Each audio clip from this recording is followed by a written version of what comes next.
Warning. The language used on The Real Rush may be offensive to some viewers. Don't say I didn't fucking warn you. Shut up and sit down.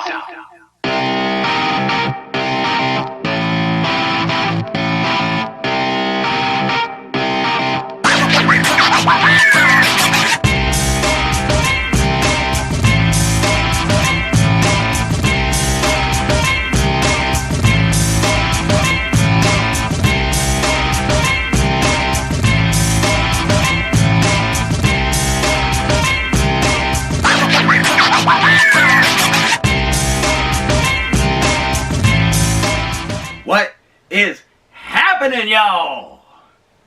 It is your boy J-Dub, and welcome to episode 67 of The Real Rush right here on YouTube.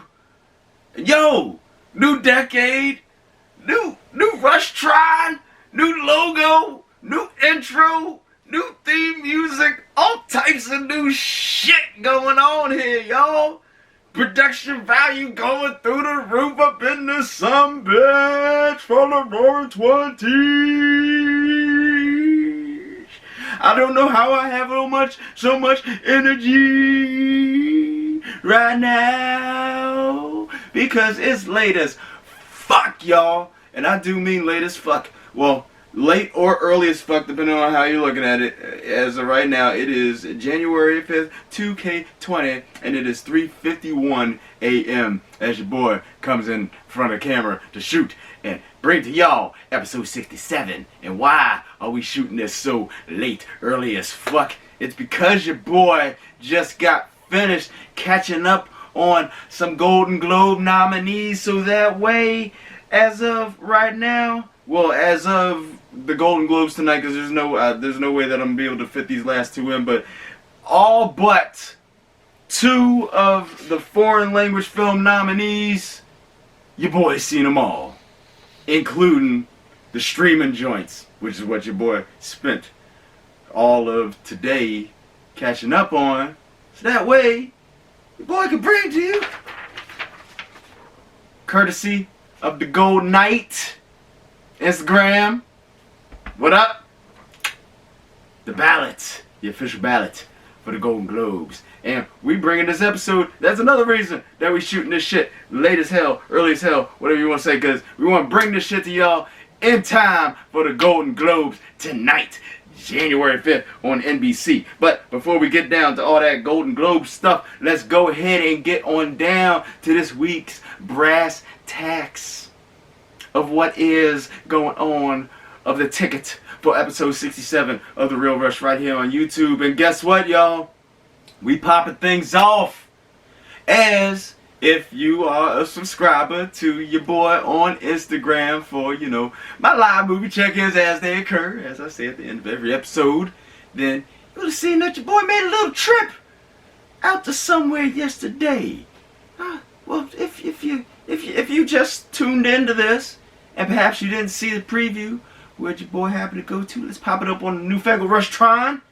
Ooh, that looks like Regal Gallery Place up in DC, right next door, popping to the Capital One Arena, the Verizon Center, the MCI Center, whatever you want to call it in our nation's capital. But your boy made a special trip up there this past Friday to go check out and see and indulge in, so that way I could bring the review to y'all for what we gonna kick off this week's episode's Real Rush ticket with. And I'm talking about the not only highly anticipated but highly acclaimed, universally acclaimed, what was the other word I was gonna say for it? I forget, but universally acclaimed World War I epic, 1917. This is the joint right here, y'all. This is the joint. This follows two British soldiers, as they have been tasked with the mission of delivering a message to another battalion some many miles away. And they only have so much time to deliver this message, and it's a crucial message Because if this message is not delivered in time, this message is basically to call off their attack on German forces, because it turns out that it's just going to be an ambush, and if this attack is not called off, then that British battalion, including one of these soldiers' brother, so this dude in one battalion, his brother is in the other battalion that the message got to get delivered to, they'll all be massacred in a huge ambush by the German forces. The two soldiers in this joint are played by George McKay and Dean Charles Chapman. We also have in this, we have Colin Firth, Mark Strong, Benedict Cumberbatch, and it's directed by the man who brought us American Beauty and Skyfall, Mr. Sam Mendes. We're gonna go ahead and start it off with the Real Rush golf clap of the week. Yes, of the week. Well, of the week. We're gonna say of so far, of episode 67. That's the plot right there. We don't need to go any deeper into the actual plot details of the movie. This movie is deserving of every single accolade that it is getting. The point that I want to bring up the most about 1917 is that director Sam Mendes and cinematographer Roger Deakins, they shot this film in such a way that it looks like, I don't even know how to describe it. It looks like that it was shot in one continuous take, a la Birdman from a couple years ago.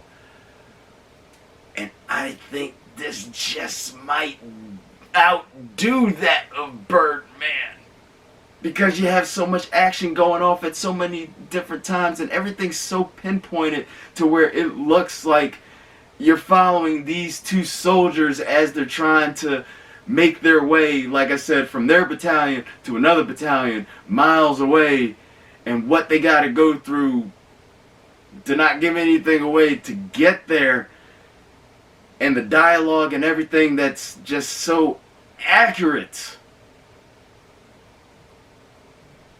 Prime piece of film making, y'all. This is up for Best Picture at this evening's Golden Globes.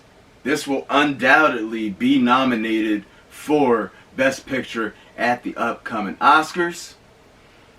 Once again, definitely deserving of Best Picture nomination. Performances, awesome. Especially the fact that you're what's the word I'm looking for here? Especially at the fact that you're depending on the dialogue and the action that's happening on screen. I mean, you're so immersed in the lives of these two soldiers as it is happening on screen. So that being said as well, I gotta bring up the screenplay for this. I was looking at the ballot here to see if that was nominated for a Golden Globe as well. It's not. Just to make sure that I didn't miss anything. But it's most certainly not one to be overlooked. 1917 is overall not a film to be overlooked. It's historical. This is actually dedicated to Sam Mendes' grandfather, who he stated told him the tales that inspired him to make this movie. Wow, yeah. Best Picture material all the way. That's the best way that I can describe it. If they could re-release like a 1917 TV spot that's about to hit nationwide in a couple days, you put J-Dub on the Real Rush, said in quotation marks, Best Picture material. Best Picture shit. Best Picture shit. Just like my boy Adam Page, Hangman, AEW, says he's about to do some cowboy shit. 1917 is on some Best Picture shit. This is currently in limited release. If you can catch it between now and tonight's Golden Globes, definitely make sure that you do. But if not, it opens everywhere nationwide starting this coming Thursday, y'all. This coming Thursday night. Of course, that means officially this coming Friday, but be there opening night. 1917. Well done. well done. And not only that, it was, your boy got to see it for free because of all the Regal points that your boy has accrued over the last couple months and whatnot. But that's a pretty long distance. Your boy took the metro and everything to get up to DC just to check this joint out, even though it was going to be coming around this way within the next couple days. And it was totally worth the trip. I wouldn't mind staying behind to watch it again if I didn't have to tend to the Friday night Angelica main event of Friday evening, I should say. So 1917, check it out. Hey yo, I can't be the only one to be thinking that the panda over here be looking like he be smoking that shit. Hey yo, pass that shit over here to the left hand side, John. The realness of the as you've probably seen in some of the trailers of, you know, the wading through like the bodies and like the swamps and all that. Wow. Yeah, so production design of this, yes, gotta bring that shit up too. Production design off the chain. And of course, as we stated, with the cinematography and the one-shot feel of it all, I would love to have been there on this set just to see how this all came together. Because it looks like it was shot over the amount of time that you see what's going on screen, even though the movie's 2 hours, but what's happening takes place over something like, I don't know, I would say something like 12 to 18 hours, maybe something like that. It's got to really... 24 couldn't have even pulled it off this well. And 24 is my shit for anybody who knows Jada. So 1917. Different number movie, not TV show. Check it out. If you don't get to check it out while it's still in limited release, definitely check it out when it hits nationwide this Thursday, y'all. You won't be disappointed. Bravo. Next up on this episode's Real Rush Ticket, let's go to a little bit of the scare fair. This was our Thursday night main event this week, and I'm talking about the reboot. I guess you could say it's a reboot, but whatever you want to call it. This one is also called The Grudge. And this is actually the fourth, as according to the Wikipedia, this is the fourth installment in at least the Americanized Grudge film franchise. And this actually goes in parallel with the events of the 2004 American remake. And this follows a cop who is investigating the mysterious goings-on at a certain house in her town. And it turns out that this house in her town, guess the hell what? That grudge, that curse, it's within. But how does it all play about? You know, how's it manifesting itself through its inhabitants?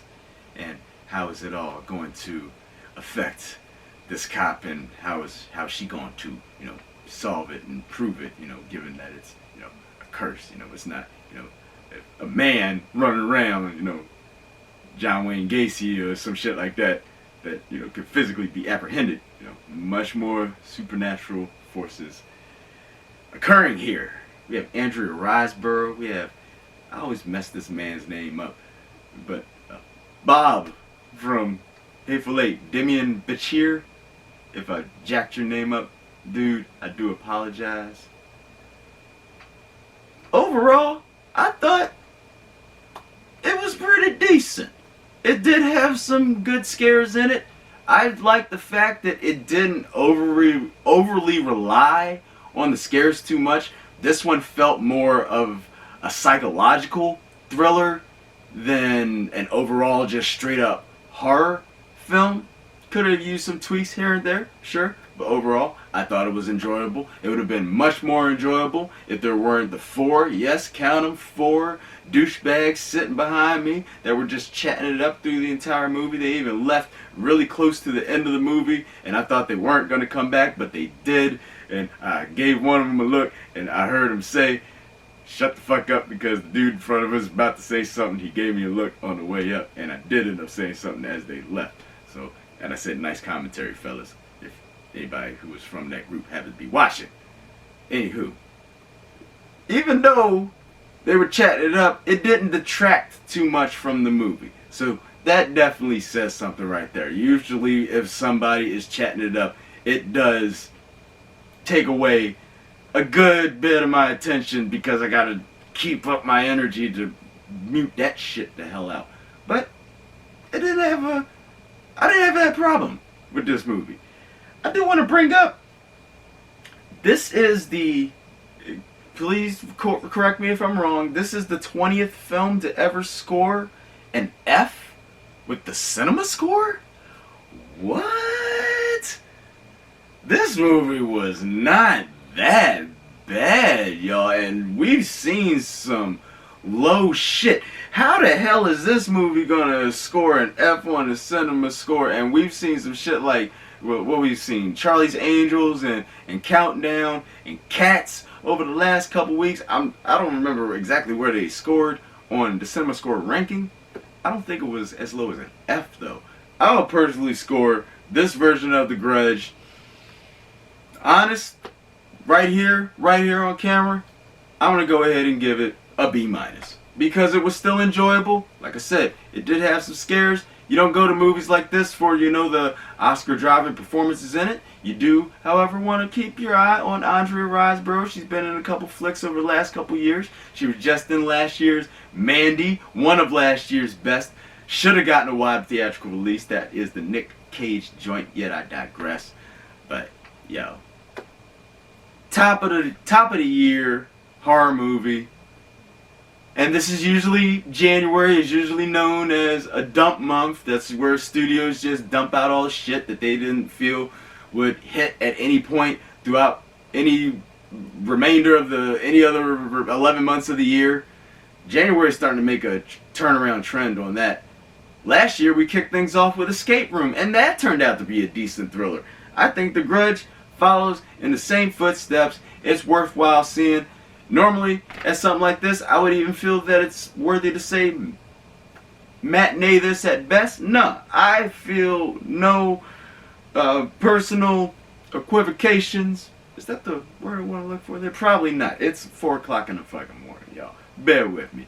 I personally feel no ill will having spent a full 18,000 Regal Rewards credits towards this movie. So, that being said, I think that it's worth the full ticket price. Go get your winter scare on, especially if you're a fan of the Grudge film franchise.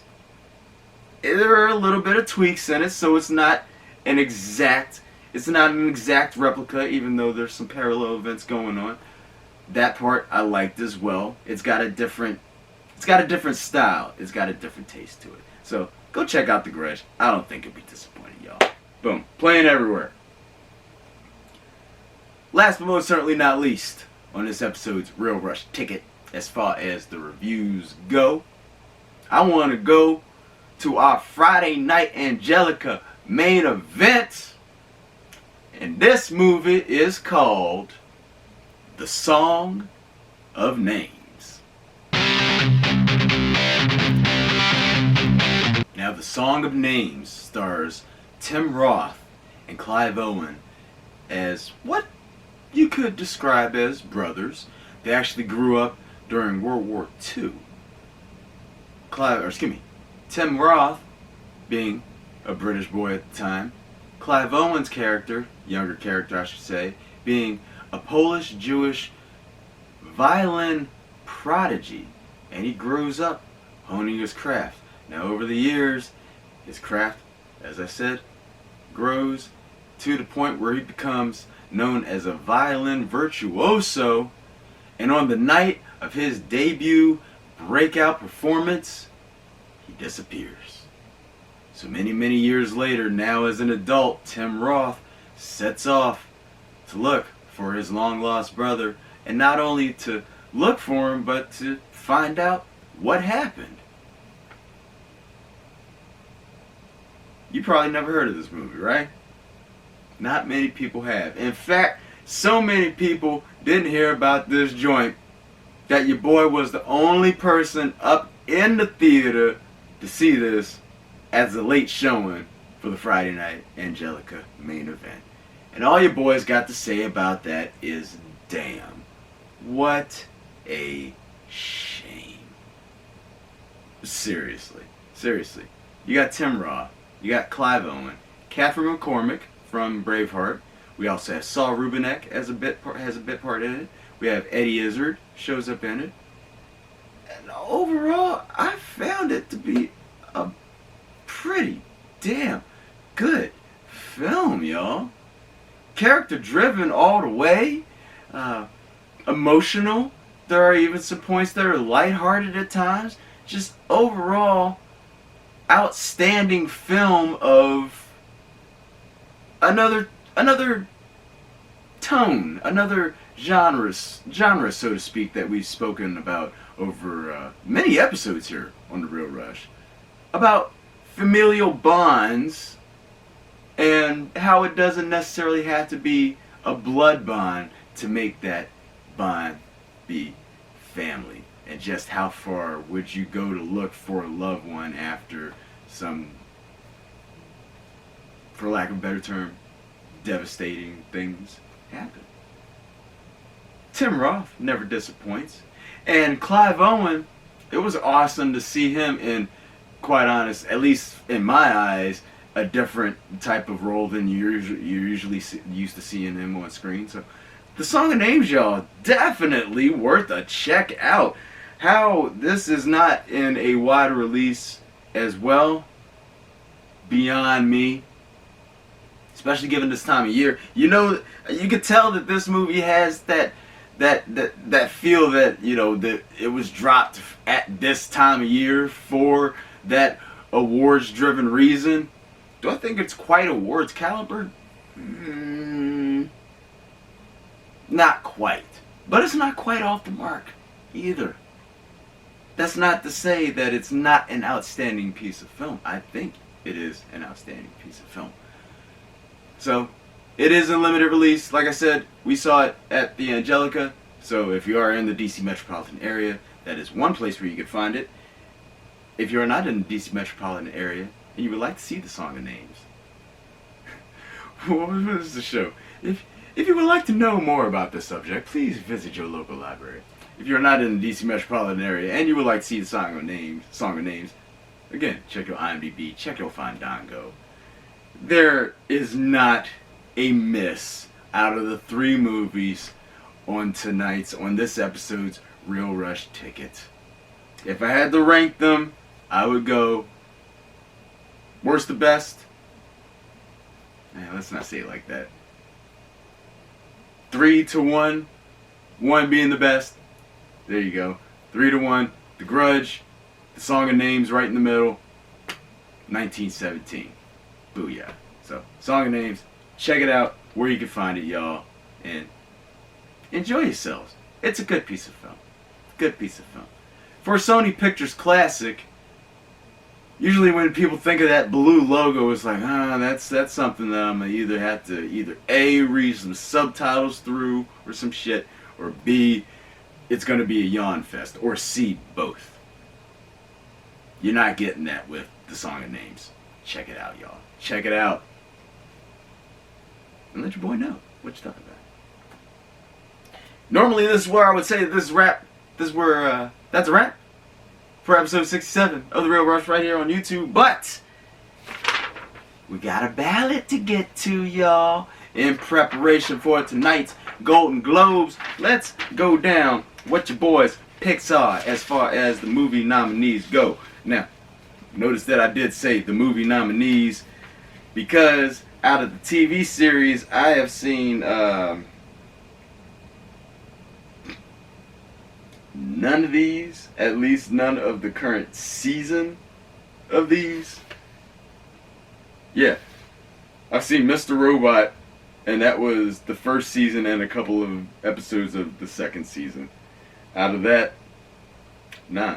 So, and pretty much until WWE starts getting nominated for Golden Globes, doesn't look like we're gonna be in that field. Or unless, you know, I build a street team to handle the TV side for me.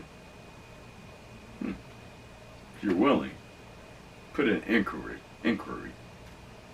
inquire about building the Rush Street team. Yet I digress. Let's go down your boys' picks as far as the nominations go for the movie portions of the 77th Annual Golden Globes. We're going to go backwards as far as categories go here. Let's start things off with music. Best Original Song, I'm going with Into the Unknown from Frozen 2. That is a no-brainer for me. As far as original score goes,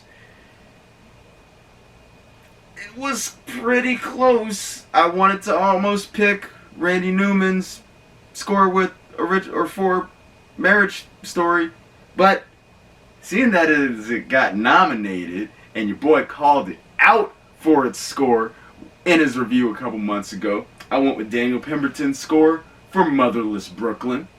So we'll see how that does. And Best Animated Feature, another close call. Almost went with Frozen 2, but your boy's going with Toy Story 4. Best Foreign Language Film. This is the category, this is the only category where there are some gaps. This is the only category where your boy has not seen all of the nominees. The nominees that your boy has not seen from here are Les Miserables from France, and Portrait of a Lady on Fire, also from France, okay? So that leaves Parasite from South Korea, Pain and Glory from Spain, and The Farewell from America.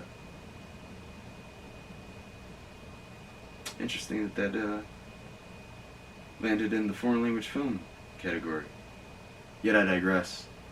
Your boy picked Parasite, because not only am I pegging it as the best foreign language film for the year, but it is one of this year's best films. Top 11 worthy?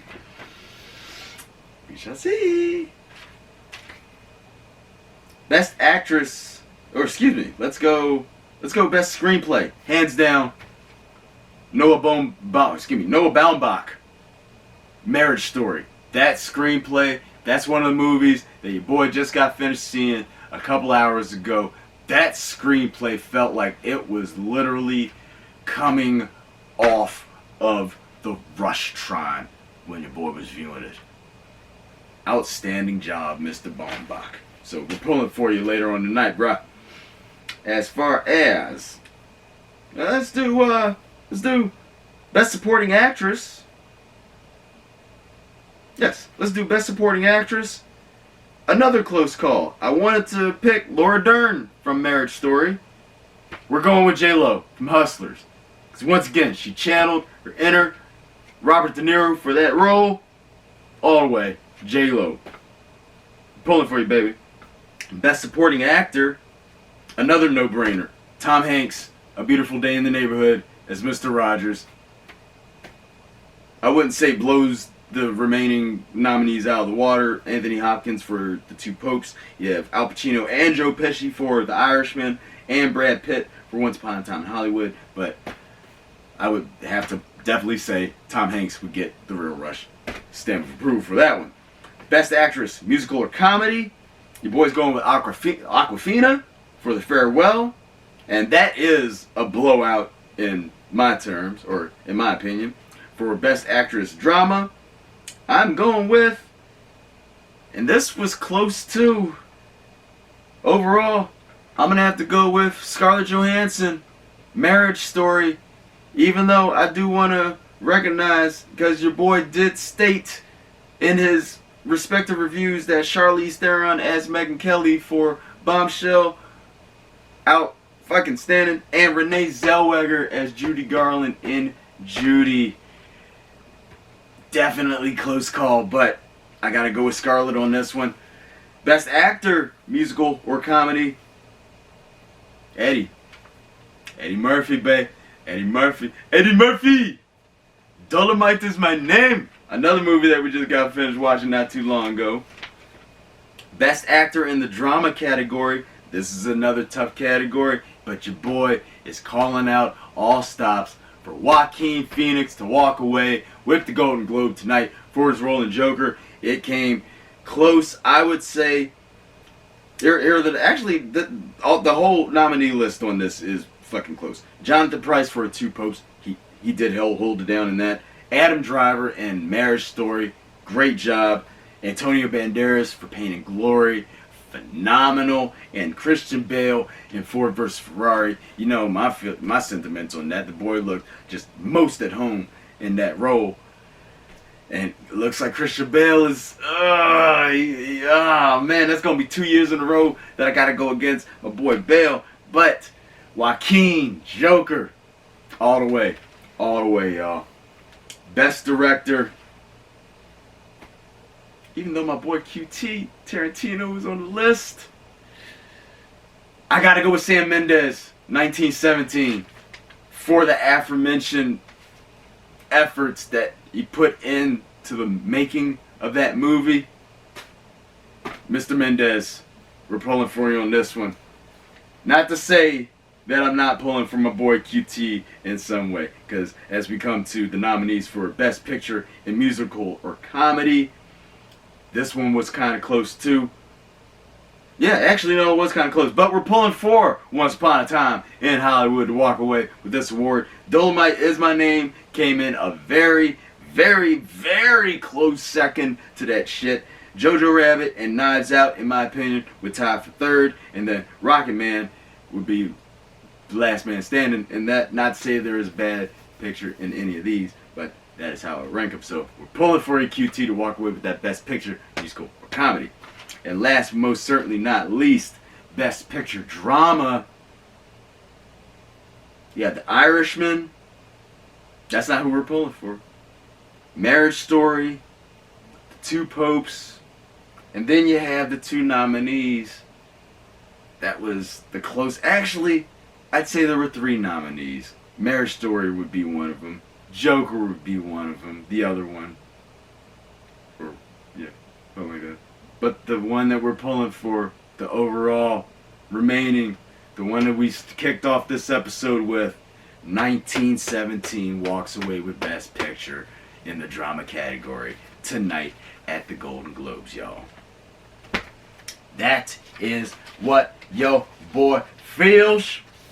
So tune in to Golden Globes tonight, NBC, January Junday 5th, 2020.